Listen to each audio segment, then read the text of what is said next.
Géopolis Télévision, dans les profondeurs de l'économie africaine. Tout de suite,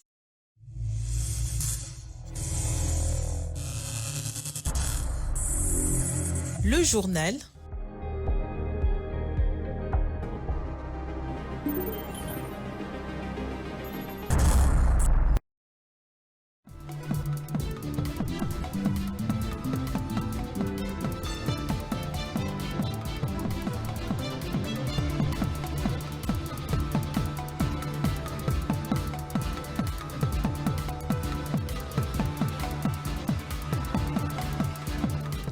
C'est toujours avec le même plaisir, mesdames, messieurs, bienvenue à ces 19h30. Voici le sommaire.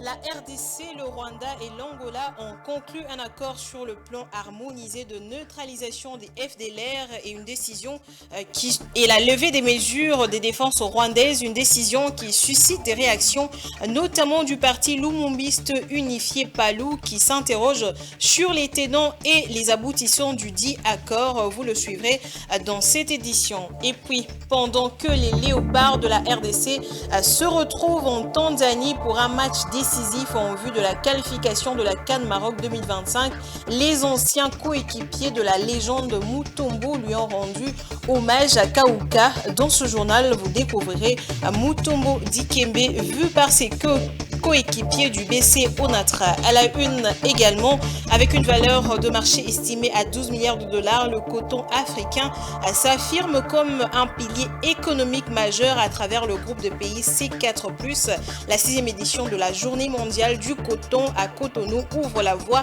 à des nouveaux partenariats et des projets pouvant renforcer la position de l'Afrique sur la scène internationale. C'était les sommaires, mesdames, messieurs, et ouvrons ce journal avec des questions sécuritaires. L'armée ougandaise et l'armée congolaise ont convenu de poursuivre les opérations conjointes contre les terroristes d'ADF en Ituri et au Nord Kivu. Le président Félix Tshisekedi a lui-même donné les instructions en vue de cette poursuite d'opérations conjointes. Les deux armées jurent vouloir en finir avec les ADF, mais ces terroristes sont de plus en plus meurtriers au Congo. Patrick Ilunga. Le président Félix Tshisekedi a donné les instructions claires pour le renforcement de la coopération militaire entre la RDC et l'Ouganda afin d'éradiquer l'insécurité dans cette région, lit-on dans le communiqué de la présidence de la RDC. Cela fait quasiment 3 ans depuis que l'armée ougandaise et l'armée congolaise ont lancé la traque contre les ADF.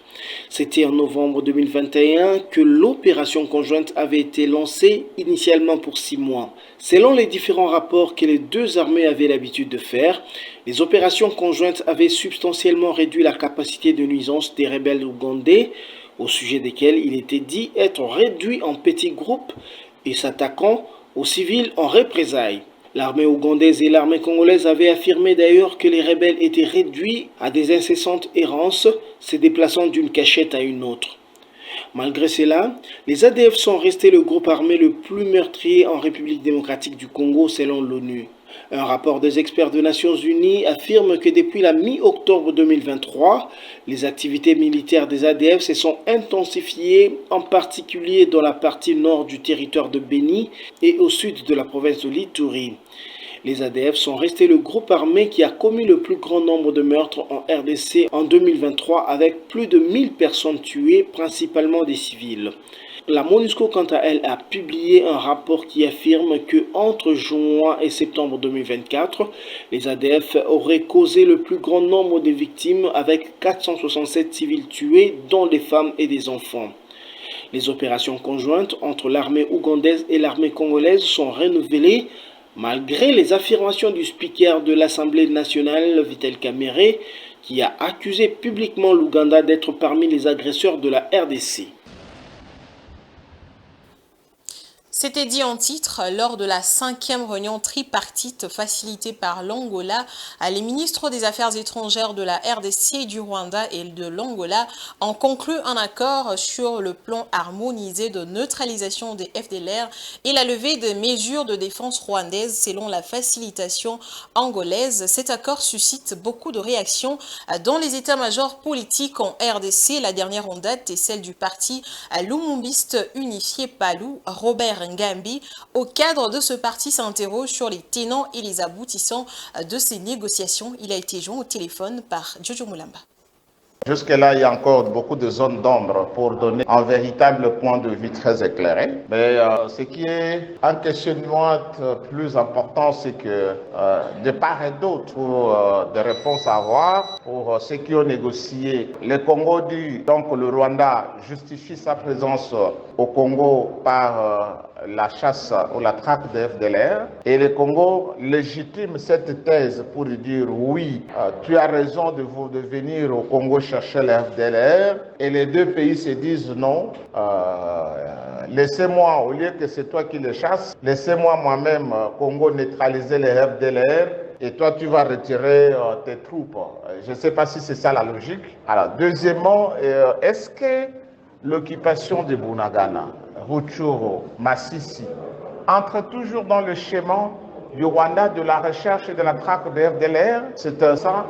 Est-ce que le Congo, dans son plan de neutraliser les FDLR, pense le faire dans quel délai? Est-ce qu'il y a un délai pour dire dans 3 mois, dans 4 mois, dans 5 mois, le Congo est à mesure de neutraliser totalement des FDLR et permettre au Rwanda de pouvoir retirer ses troupes? Ou ça va se passer comment? Est-ce que c'est concomitamment, pendant que le Congo est en train de traquer, de neutraliser les FDLR, au même moment, le Rwanda se désengage, ou ça va se passer comment? Ce sont des questions auxquelles je crois que seuls négociateurs, ceux qui ont négocié cet accord, peuvent nous dire à travers un grand point de presse pour éclairer la lanterne. C'est un point de vue qui nous amène dans le doute. Prenons cette information en bref. Le procureur de la Cour pénale internationale, Karim Khan, va enquêter sur des crimes présumés relevant du statut de Rome commis dans la province du Nord Kivu depuis janvier 2022. C'est ce qu'il annonce ce lundi dans un communiqué officiel sur le site de la CPI. Ceci est les résultats des efforts sur le plan judiciaire effectués par le gouvernement. Et ce lundi 14 octobre, le commissaire divisionnaire adjoint Blaise Kilimbalimba a mené une mission d'itinérance dans certaines zones de la capitale congolaise, aboutissant à l'interpellation de 72 présumés délinquants. Parmi eux, 25 Kuluna ont été appréhendés à Mitendi dans la commune de Mongafula et 45 dans le district de la Tchangou, dans Momat.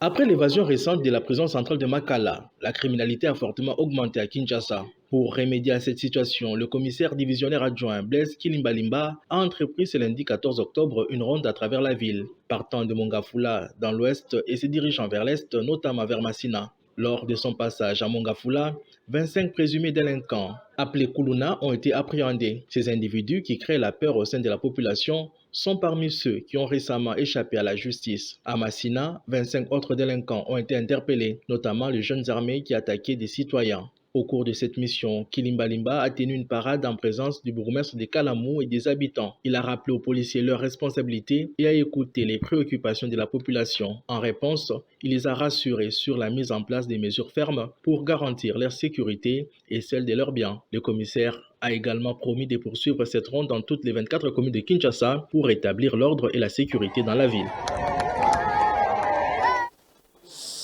Et puis dans le secteur de la santé, le ministre de la Santé publique, Hygiène et Prévoyance sociale, Dr Samuel Roger Kamba, a effectué le dimanche 13 octobre 2024 une visite à l'hôpital du Cinquantenaire, anciennement appelé Padiat Medicity à Massina, quartier 3. Ce site est dédié à la prise en charge des malades souffrant de l'Mpox dans la ville-province de Kinshasa. Cette visite s'inscrit dans le cadre de l'évaluation des services de santé mis en place pour lutter contre cette épidémie. Dans Momat et Rachel Misenga. Une fois sur place, le docteur Samuel Roger Kamba a fait le tour des unités où sont internés les patients de Mpox. Parmi celles-ci, on trouve 2 postes pour enfants, hommes confirmés, hommes suspects, ainsi que 2 unités pour femmes suivant la même logique. Le ministre a constaté avec satisfaction l'absence des décès depuis l'ouverture du site il y a 2 mois. Cependant, des préoccupations ont été exprimées par le patient concernant la chaleur dans le chambre et la quantité de nourriture servie. En réponse, Kamba a promis l'installation des ventilateurs et l'augmentation des rations alimentaires. J'ai donné l'instruction pour qu'on augmente la quantité qu'on donne aux malades parce que vous savez qu'on ne veut pas que les gens de l'extérieur viennent parce que sinon ils vont ramener le virus à l'extérieur. Donc j'ai aussi donné l'ordre qu'on mette ventilateur parce que ça c'est à notre portée. Le ministre a également souligné l'importance de motiver le personnel soignant qui a été reconnu par le patient pour son dévouement. Ça c'est les malades qui demandent qu'on motive mieux le personnel. Et les personnels ils étaient contents d'entendre ça, que les malades disent motivés, ils sont très bien, ils travaillent pour nous, ils nous aident beaucoup parce qu'ils sont quasiment tous en phase de guérison. Je répète, il n'y a pas eu un seul mort dans ce site depuis 2 mois. Il a profité de sa visite pour démentir les rumeurs sur la qualité de soins, précisant que les améliorations des infrastructures étaient en cours, notamment dans la zone des cas suspects. Pour rappel, l'hôpital du Cinquantenaire de Massina, un ancien établissement récemment réouvert, dispose de 200 lits, dont 65 sont actuellement occupés par des patients atteints d'Epox, alors que Kinshasa compte 105 cas confirmés. Matière d'économie, dans un communiqué de presse dont une copie est parvenue à Géopolis Télévision, le ministre des Hydrocarbures, Aimé Molendo Sakombi, annonce la suspension du processus d'attribution de 27 blocs pétroliers et 5 gaziers sur toute l'étendue du territoire national et son remplacement par un nouveau mécanisme. Quelles sont les raisons qui ont poussé ce membre du gouvernement souminois à prendre cette grave décision? Des éléments de réponse avec Dieudonné Boinali.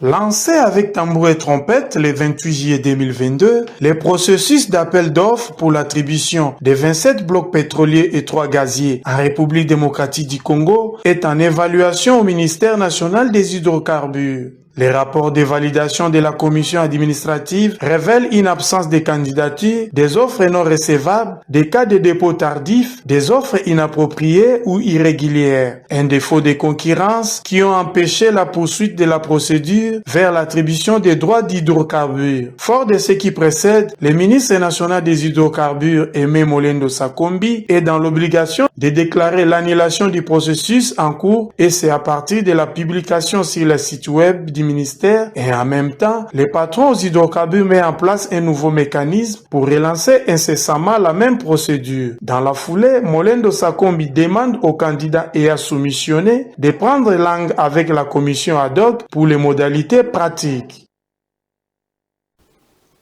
Pour des plus amples détails, nous avons un intervenant ce soir. Il s'agit de Dieudonné Boinali. Bonsoir Dieudonné Boinali. Bonsoir Damani Mojinga, bonsoir aussi à tous nos fidèles téléspectateurs.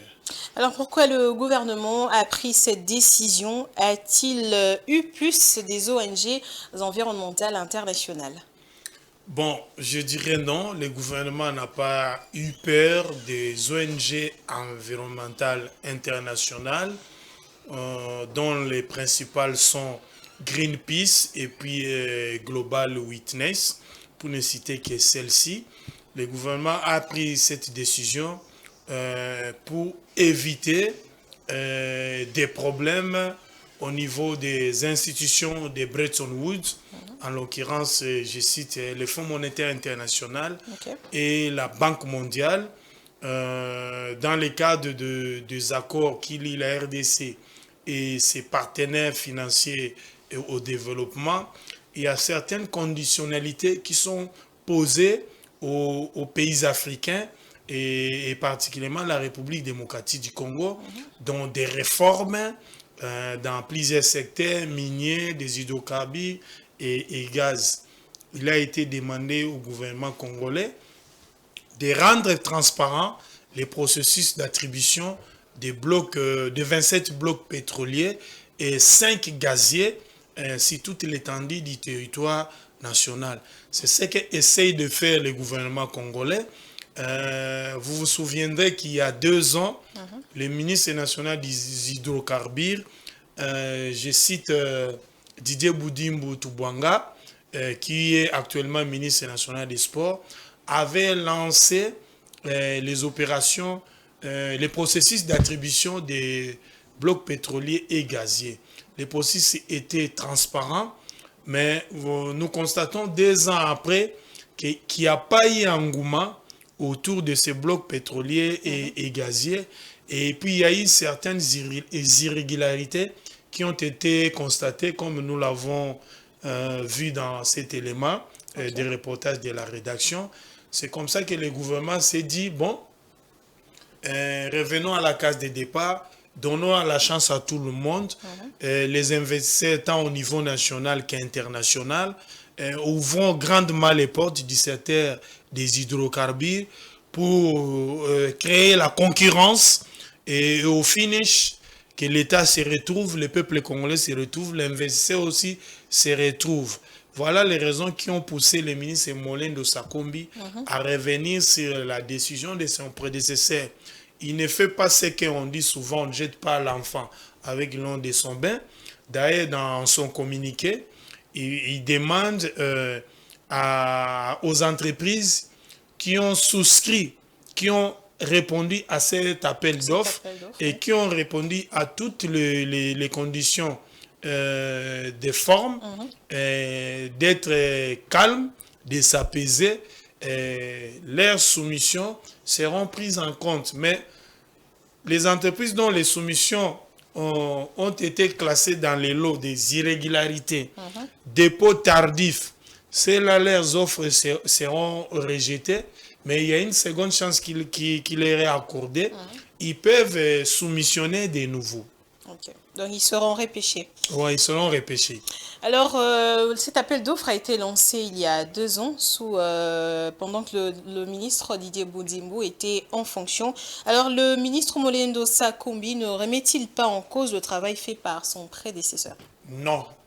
Non, Damani Mujinga. Pourquoi je dis non? Parce que le ministre lui-même, dans son communiqué qui porte sa signature, il dit les entreprises qui ont soumissionné il y a 2 ans à cet appel d'offres et dont les soumissions ont répondu à toutes les exigences légales, leurs soumissions seront prises en compte lors du lancement du nouveau mécanisme d'attribution des blocs pétroliers et gazés. L'autre chose, il faut souligner ici le fait que depuis que toi et moi, Damani Mujinga, nous sommes nés, et voire même certains téléspectateurs, nous avons toujours appris que la République démocratique du Congo ne produit que 25 000 barils de pétrole par jour. Et cette production n'a jamais augmenté ni diminué. Elle est restée toujours statique. Or, nous sommes aussi un produit pétrolier. Mais malheureusement, la plupart des endroits, des puits pétroliers que nous avons au pays, que ce soit dans les Graben Albertine, dans les lacs Albert, dans les plateaux continentaux, la frontière entre la RDC et l'Angola, que ce soit aussi dans certaines provinces du pays, et nous n'avons jamais certifié nos potentialités, nos réserves pétrolières. Et notre production ne s'est limitée que dans la partie ouest, plus précisément dans la province du Congo central et à Mwanda. Et pourtant, nous avons du pétrole, l'or noir partout, sur toute l'étendue du territoire de la République démocratique du Congo, surtout dans les parcs nationaux de Virunga. Malheureusement, il y a certaines ONG, au même moment, ils reprochent au gouvernement de toujours voter un budget qui ne représente pas ni les enjeux, ni les problèmes à résoudre dans les pays, et nous sommes un pays sous-continent. Ces mêmes ONG interdisent aussi au gouvernement de ne pas lancer des appels d'offres, que ce soit même dans certains, dans les secteurs miniers, où il y a par exemple des minéraux stratégiques, mais malheureusement localisés dans des réserves naturelles, dans des parcs nationaux, et classés patrimoine mondial par l'UNESCO, que ce soit aussi à l'est de la République, par exemple dans les Graben Albertine, les lacs Albert, les lacs Kivu. Quand vous voulez lancer les appels d'offres pour qu'on puisse exploiter toutes ces matières premières, vous voyez les ONG faire des communiqués pour essayer de pousser le gouvernement à faire la marche en arrière. Or, je vais dire comme la ministre de l'Environnement, F. Bazaïba, nos richesses naturelles ne sont pas des œuvres d'art à contempler. Admirer, ouais. Nous devons les exploiter comme les autres nations. Les États-Unis exploitent leur pétrole. Vous allez au Chili, ils exploitent leur cuivre. Et cette liste n'est pas exhaustive. Vous avez beaucoup de pays. Vous allez en Afrique du Sud, vous allez même au Kenya. Ce sont des pays aussi miniers. Mais ils arrivent à allier l'exploitation minière ou pétrolière avec la préservation de l'environnement ou de la biodiversité. Moi, je pense qu'on doit laisser le gouvernement congolais exploiter ces matières premières. Ça va permettre à notre pays d'augmenter son produit intérieur brut et puis de répondre et de faire face à certaines dépenses, par exemple des souverainetés.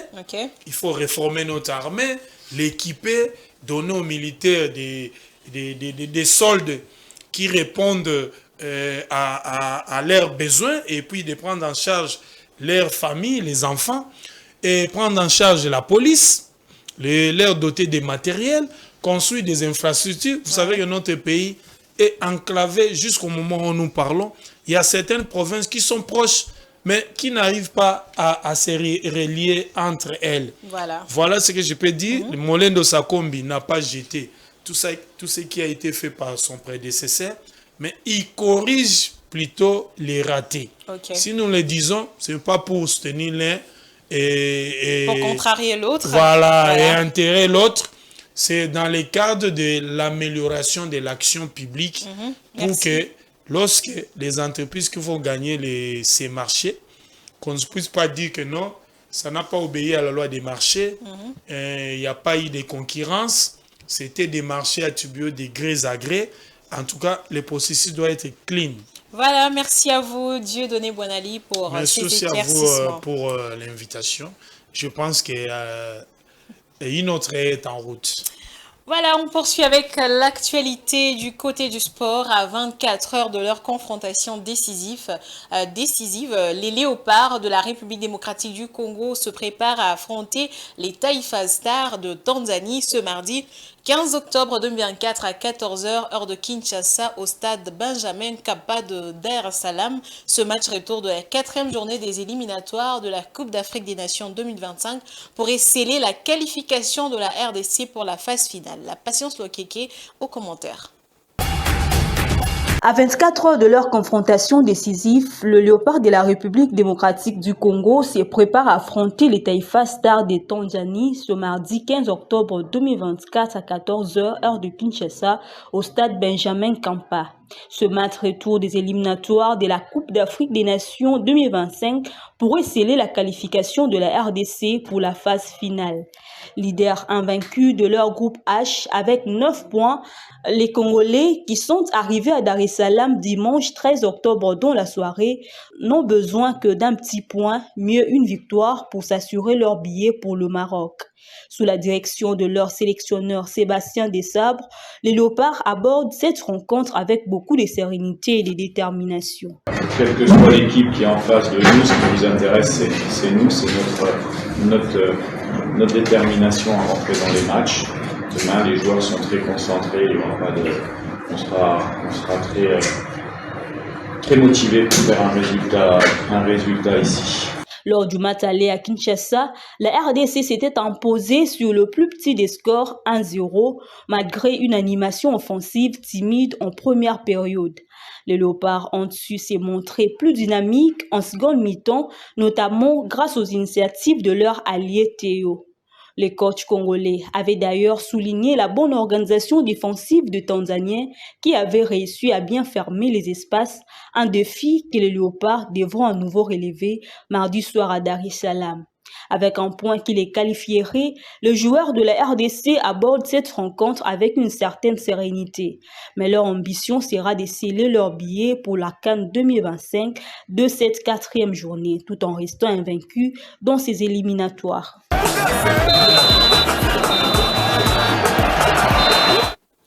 Et en hommage à une légende alors qu'il était porté en terre aux États-Unis, sa terre d'adoption. Le samedi 12 octobre, un match de gala en son honneur s'est disputé à Kinshasa sur le terrain de basketball du cercle Onatra de Kauka où la légende Jean-Jacques Mutombo Dikembe a signé les premiers exploits d'une carrière riche et exceptionnelle, dont Mat était également de la partie. C'est samedi 12 octobre, sur le terrain du BC Onatra à Kauka, deux anciens coéquipiers de Jean-Jacques Mutombo Dikembe se sont remémorés des moments marquants. Jean-Marie Tango, ailier et star du basketball des années 80 aux côtés de Dikembe, a déclaré n'avoir jamais vu un joueur marqué en sa présence ou le contrer en attaque. Oya marqué devant Dikembe, Folia Otonda. Même du côté attaque, pour contrer, même on a contre Dikembe. Petrus Ngalula, alias Ngaloufar, comédien de renom, se remémore sa rencontre avec Mutombo lors de ses débuts tumultueux dans la seconde équipe du FC Barumbu. Babengi po tout encadré bana ya deuxième division nde à partir ya wana Mutombo Dikembe pe abandi koya kosala entraînement abandi epa na biso moi négligence muke ya batu na biso puisque kotala ye moi fébrilité ezalaki na ye nde aye koya na Onatra. Son coach au BC Onatra, Mose Mozingo, évoque un jeune homme fébrile mais déterminé à s'améliorer. Il y avait des moments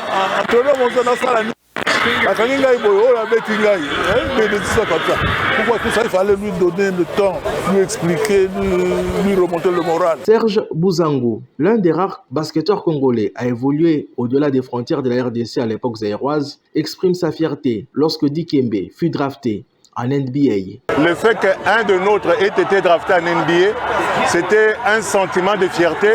Le Roger Mbala, quant à lui, journaliste et ancien coéquipier, revient sur les instants mémorables de Mutombo à l'Onatra, soulignant que c'est là qu'il a forgé son caractère avant de briller aux États-Unis d'Amérique. Et avec les BC Onatra, il remporte au moins 5 coupes du Zaïre. L'Onatra joue 2 coupes d'Afrique. Il joue contre I-Trésor. Nous jouons contre I-Trésor ici, sur ce terrain. Nous battons I-Trésor ici. I-Trésor, c'était la grande équipe africaine, une équipe centrafricaine, avec ces joueurs qui revenaient de la Coupe du Monde. Ces matchs de gala n'étaient pas seulement une célébration d'un parcours exceptionnel, mais un hommage à un homme dont les œuvres sportives et anthropologiques perdureront bien après son passage sur Terre. La légende de Mutombo transcende les époques, unissant les générations autour de ses valeurs et de son héritage.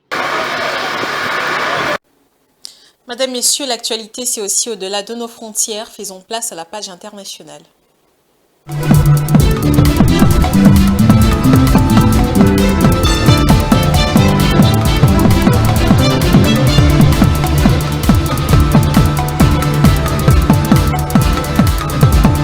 Sur le plan régional, avec des échanges commerciaux atteignant 120 millions de dollars en 2023, la Côte d'Ivoire et la Tunisie poursuivent le renforcement de leur coopération dans le cadre d'une visite de travail tenue récemment à Abidjan en Côte d'Ivoire entre les autorités de deux pays. Le vice-président de la Chambre nationale des promoteurs et constructeurs agréés de Côte d'Ivoire, une délégation de la Chambre nationale des promoteurs et constructeurs de Tunisie pour discuter des nouveaux partenariats, notamment dans le secteur immobilier où le besoin en Côte d'Ivoire est estimé à 800 000 logements, renforçant ainsi la dynamique économique régionale. La coopération ivoiro-tunusienne se positionne comme un moteur de croissance pour les deux économies. En 2023, les échanges commerciaux ont franchi la barre de 120 millions de dollars américains, soit une augmentation de 15% par rapport à l'année 2022, selon le ministère tunisien de l'économie. Lors d'une rencontre tenue récemment à Abidjan, entre les autorités des deux pays, le vice-président de la Chambre nationale des promoteurs et constructions agréées de Côte d'Ivoire a souligné l'importance d'explorer de nouvelles opportunités de collaboration, notamment dans les secteurs immobiliers ivoiriens. Au regard du déficit de logements constaté en Côte d'Ivoire, la Tunisie, avec plus de 40 entreprises déjà établies dans le pays, souhaite contribuer à la réduction de ces déficits tout en consolidant le lien économique avec le pays d'Afrique de l'Ouest. À noter que la Côte d'Ivoire, qui bénéficie de l'expertise tunisienne dans la gestion de projets complexes, des autorités du pays souhaitent accroître les investissements directs tunisiens qui ont atteint 80 millions de dollars américains en 2023, tout en encourageant de nouveaux accords dans les secteurs stratégiques de l'énergie, des infrastructures et de la technologie. Et pour conclure, faire du coton un levier de développement en Afrique de l'Ouest et centrale, tel est l'objectif de la 6e édition de la Journée mondiale du coton, célébrée le 7 octobre 2024 à Cotonou, capitale économique du Bénin. L'Afrique de l'Ouest, 3e exportateur mondial après les États-Unis et le Brésil, joue un rôle important dans le commerce mondial avec une valeur du marché estimée à 12 milliards de dollars. Le coton africain s'affirme comme un pilier économique majeur à travers le groupe des pays du C4+. Ce rendez-vous ouvre la voie à des nouveaux partenariats et à des projets structurants pour renforcer la position du continent sur la scène internationale. Suivez. De 200 000 tonnes de coton produites en 2016, le Bénin a atteint une production impressionnante de plus de 700 000 tonnes en 2024. Les cotons représentent aujourd'hui plus de 40% des recettes d'exportation et environ 15% du PIB du pays. Afin de diversifier et transformer cette production, le Bénin a mis en place l'une des plus grandes zones économiques spéciales d'Afrique, la zone industrielle des Glodjibé à Abomey-Calavi. Cependant, le secteur cotonnier africain fait face à plusieurs défis. La distorsion de marchés internationaux, la réforme des subventions et des tarifs douaniers, ainsi que les effets du changement climatique et de problèmes énergétiques. Pour soutenir les secteurs, l'OMC et la FIFA ont lancé en février 2024 un partenariat pour le coton visant à dynamiser la production et la transformation dans les pays du C4+. Bénin, Burkina Faso, Mali, Tchad, plus la Côte d'Ivoire. Ces pays produisent ensemble plus d'1 million de tonnes de coton, représentant 50% de la production africaine et 4% de la production mondiale. Les partenariats OMC-FIFA constituent une opportunité précieuse pour les pays du C4 dans la production de vêtements de sport avec une demande mondiale en textile et habillement estimée à plus de 1,500 millions de dollars et un changement dans le mode d'approvisionnement. Les perspectives pour le producteur africain sont prometteuses. D'ici 2035, ces pays ambitionnent de transformer localement 50% de leur production de coton afin de mieux s'intégrer au milieu mondial et attirer davantage d'investissements dans la chaîne de valeur cotonnière. Madame, Messieurs, à présent, nous allons passer en revue les différents journaux qui ont paru ce 14 octobre dans la ville de Kinshasa avec la revue de presse.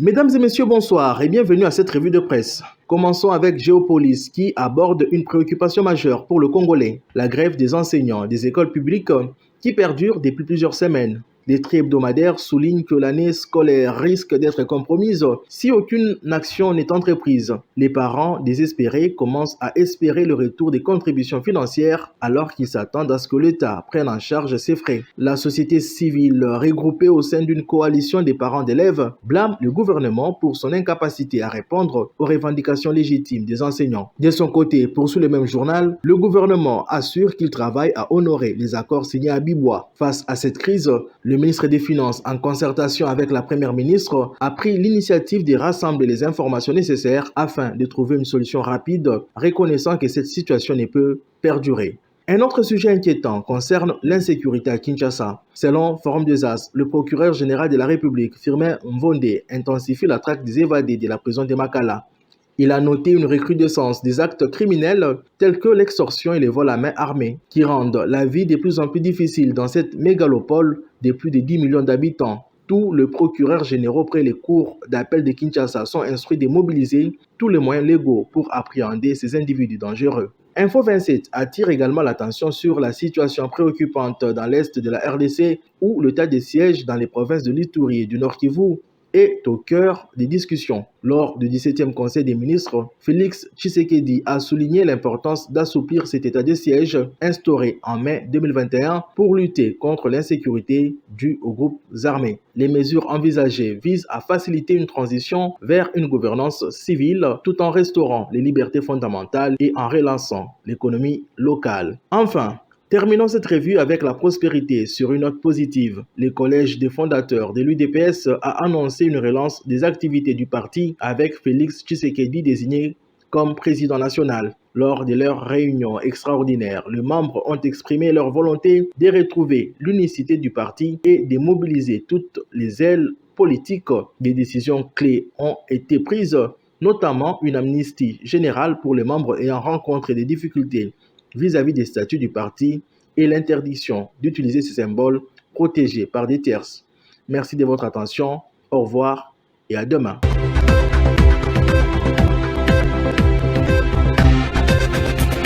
C'est avec cette revue de presse rendue par Domomat que nous bouclons ce journal, mais avant de vous dire au revoir, je vous rappelle les différents titres.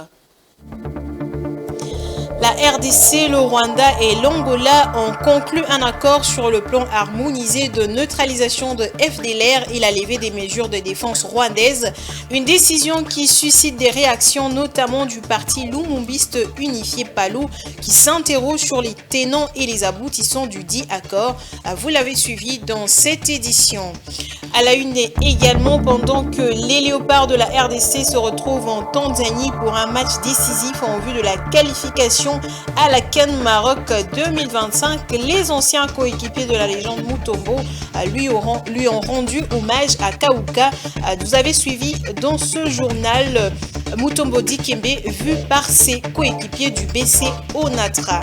À l'international, avec une valeur du marché estimée à 12 milliards de dollars, le coton africain s'affirme comme un pilier économique majeur à travers le groupe des pays C4+. La 6e édition de la Journée mondiale du coton à Cotonou ouvre la voie à des nouveaux partenariats et des projets pouvant renforcer la position de l'Afrique sur la scène internationale.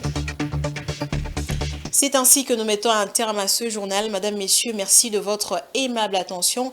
Quant à moi, je vous dis au revoir et à très bientôt.